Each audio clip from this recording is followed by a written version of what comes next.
Hi everyone, and welcome to the Imagining a New We video blog with me, Dr. Samantha Cutrara, a video series designed to help history teachers and other history educators teach history in ways that are more transformative, inclusive, and meaningful for the students in their classroom.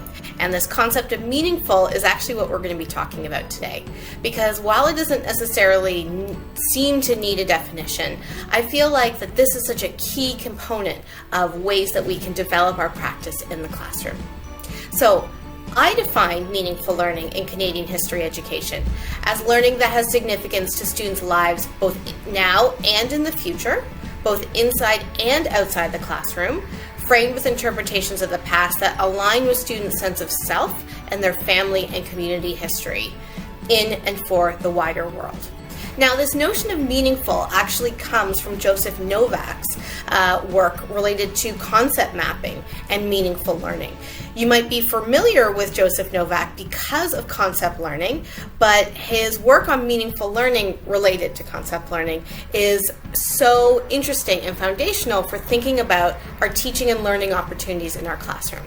And so if you don't remember or maybe weren't familiar with Joesph Novak's book, here is a photograph of the cover. Now, Joesph Novak defines meaningful learning as the constructive integration of thinking, feeling, and acting, leading to empowerment for commitment and responsibility. And I love this connection between thinking, feeling, and acting because this is such a key element of the teaching practices we engage in. Can we get our students to think? Can we get them to feel? And can we get them to act in ways that allow them to take this commitment, to take this responsibility, to be empowered, to take this knowledge and go and do things outside the classroom with it? And so while my definition is related to history education, I've evolved what I've read through Joesph Novak's work because I find it so interesting for really placing students' learning at the center of teaching and learning practices.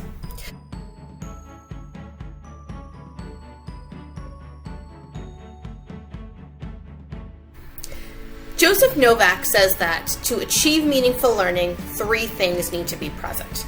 The first is connection to prior knowledge.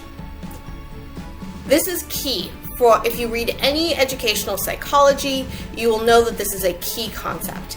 If we are going to learn anything else, if our brains are going to add new information, the new information has to attach to what is already there.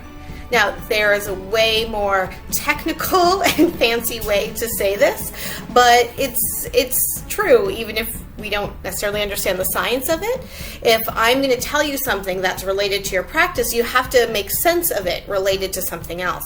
So if you've never, for example, thought of teaching practices really explicitly, then you might need to take a couple steps back before some of the things we talk about today make sense for you. So the first thing that is needed for meaningful learning, according to Joesph Novak, is this connection to prior knowledge. The second thing that's needed to achieve meaningful learning is meaningful material.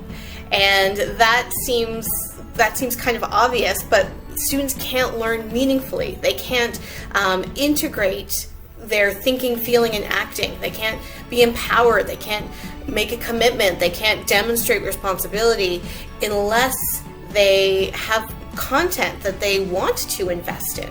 So while Joesph Novak doesn't define what meaningful learning, meaningful material looks like for him, we can really think through what we think is meaningful for our students. This is Betty. We'll see. We might have to pause in a second. Okay, the third thing that Joesph Novak says is essential for meaningful learning is the assent of the learner. So the learner has to make a choice to learn. And this is so foundational to any sort of teaching and learning practices.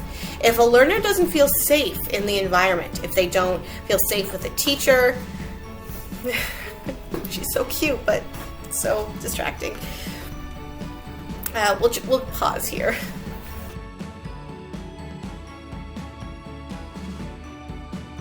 Okay, the third thing that is required for meaningful learning is the assent of the learner.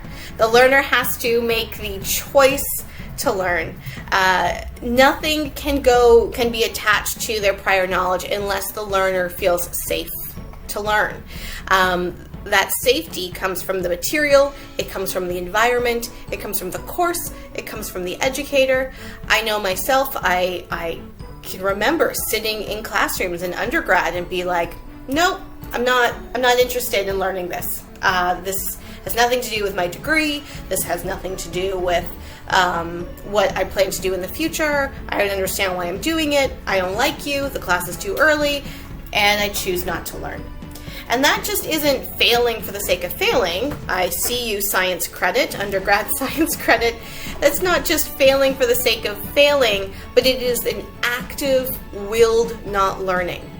Because as a lot of other theorists have identified, and I'll put some of those citations in the link below, is students feel like it is unsafe for them to learn, that learning would be subtractive to their sense of self, or that learning would be disrespectful to their families or their communities of origin. They can actively shut down and not learn. And so we have to create environments where students feel safe to learn, where that they are invited in to learn in constant, unconditional ways. And that's a key element for creating a learning environment that can support meaningful learning. So even with our little special guest here, hopefully you were able to get those three elements of meaningful learning: connection to prior knowledge, meaningful material, and the assent of the learner. And for Joesph Novak, this allows for the constructive integration of thinking, feeling, and acting, leading to empowerment for commitment and responsibility. And with this foundation, we just lost Betty, we can build on my definition of meaningful learning in history education, which is learning history that has significance to students' lives both now and in the future, inside and outside the classroom, framed with interpretations of the past that align with students' sense of self and family and community history in and for the wider world.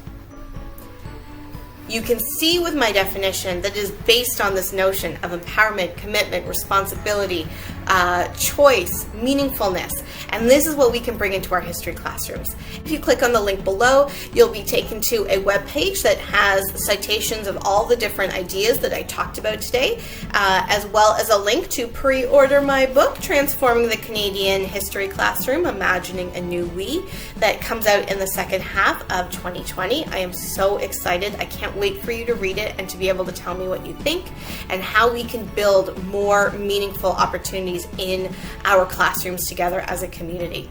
Have a great day, everyone. I hope Betty wasn't too distracting. She's adorable. Have a great day.